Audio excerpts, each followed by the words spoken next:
whole reason, or you can ask me whenever you want. I don't want to direct this whole thing. No, well, that was like before we get into what wasn't seen. Like, so what it was that where all the bodies are buried, and Yeah. things about Alexia and Marysol, and they thought, what, you're gonna now bring this out on a national TV show, and all Right. of Marysol's I'm skeletons and I'm are going to gonna do come this out. because of my loyalty towards Adriana. I mean, I don't have anything against Adriana, but in that show, my friendships were with Alexia and Marysol and Joanna.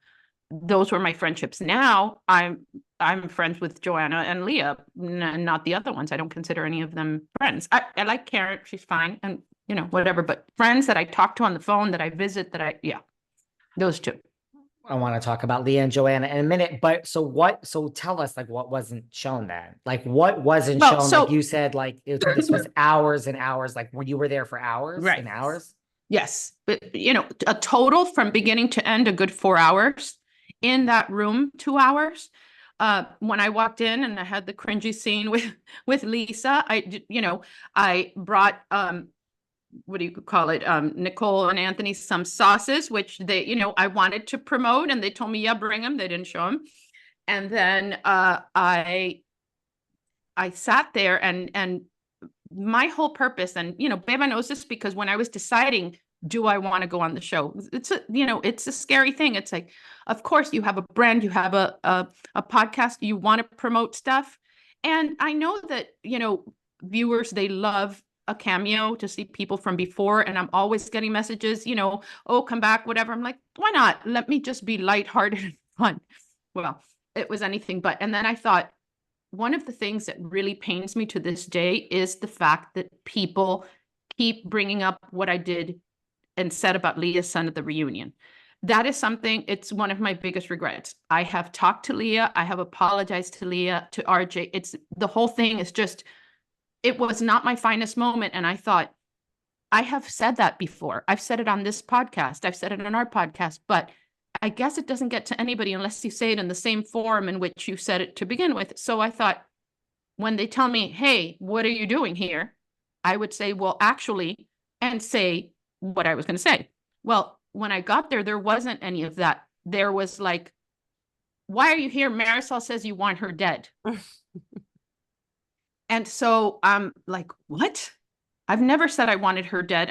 My daughter called her a rotting corpse, if that's what you're referring to, whatever. And then she goes, but why does she call her that? Why does she do that? And I said, I can't discuss it. And we had made it why I cried so much afterwards, out of the guilt. But I said, I can't discuss it. And then Nicole says, Julia knows the story. And Julia goes, I know the story. And it wasn't me who said it. It was her who told the story. And the story triggered her for whatever reason, her own past. And I got into the story, and I'm talking about, I couldn't breathe. I was hyperventilating. I was crying. I was whatever. And then I was like, and I wasn't supposed to talk about this. I came here because I fucked up what I said about Leah, whatever about her son. And it just turned, it was over and over. But why did you say you wanted her dead? Like Kiki over and over would say, but why is it that you said you wanted her dead? And it's like, I didn't say that. Which part of that, it was very frustrating. So then finally they come back, and I'm sitting there, and you saw some of the interaction, but what you didn't see is, Marysol kept claiming that she hadn't talked to me or seen me in 10 or 11 years. And that is patently untrue.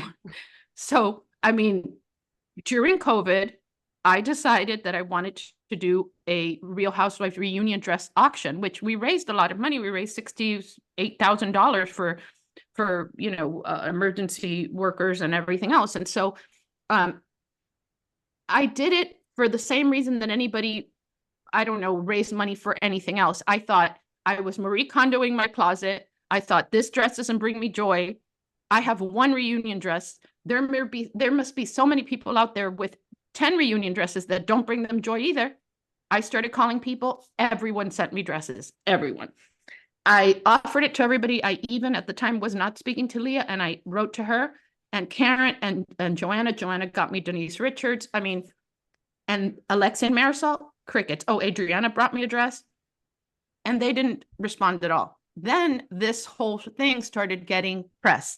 It was in like came out, Vanity Fair or something. everywhere, People Magazine, Daily Mail, everything. You name it. Andy It was Cohen spoke out everywhere. about it. Yes, Andy That Cohen. basically you were asking housewives to donate their reunion Yes. dress to raise money Yeah. for COVID relief. Right. So I had called these two women. I'm talking about 2 months before. They were the first people I called, because who do you call? Your own castmates first.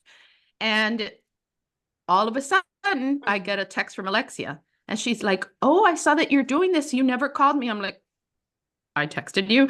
And I texted whatever. And then they're like, "I'll bring you my dress and Marysol's dress." So she came, she gave the dress. We spoke for hours, because that does happen when I don't talk to Alexia for a long time. I end up on the phone with her for like 3 hours catching up, and then we probably don't talk again for another 2 years.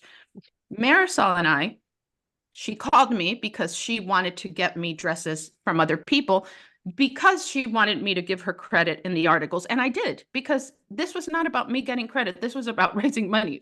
Seriously, I had no interest in going back to I had no idea the show was even a possibility at the time. And so I what was I saying now? I forgot. Marysol was going to help you get like Jill Zarin's Yeah. So dress she or all called these me, things. and I spoke to her a few times on the phone for many hours. She told me that she had sold her business. And I remember this because I've never heard anybody say this before. She said, "I have nothing but time on my hands." I've never heard anybody say that. So she told me that she would be more than willing to help me because she had nothing but time on her hands. I'm like, "Okay, great." And then I said, "Do you want me to send, to the different women, if you want to give me email addresses or whatever, so you don't have to do."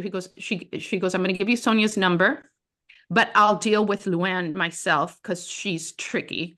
And I said, "Oh, okay, whatever, that's fine." And then she proceeds, because, the reason she tells these stories is not really so much to badmouth the person, but that the anecdote includes the fact that she was hanging out with them in the Hamptons. Do you know what I'm saying? That's the reason she tells it. So she tells me the story about how she stayed with Luann at her house, and that Luann drank so much that in the middle of the night didn't remember that Marysol was there and started screaming at her, and that she had to talk her down from the ledge. And the reason I'm telling you the story is because when we were there, she goes, "I haven't talked to you," and they don't show this. She directs this at me.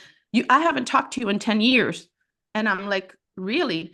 What about when we spoke for this many hours and you told me this, and you told me the story about your Novikov boyfriend and how much you suffered, and you told me the story about Luann, and you gave me Sonia's number?" She goes, "I did give you Sonia's number." And then I said, "And what about my conversation, your conversation with Luann? Do you want me to refresh your recollection on that? You said this and this and this and this and this." And she just stayed quiet. She didn't say a word.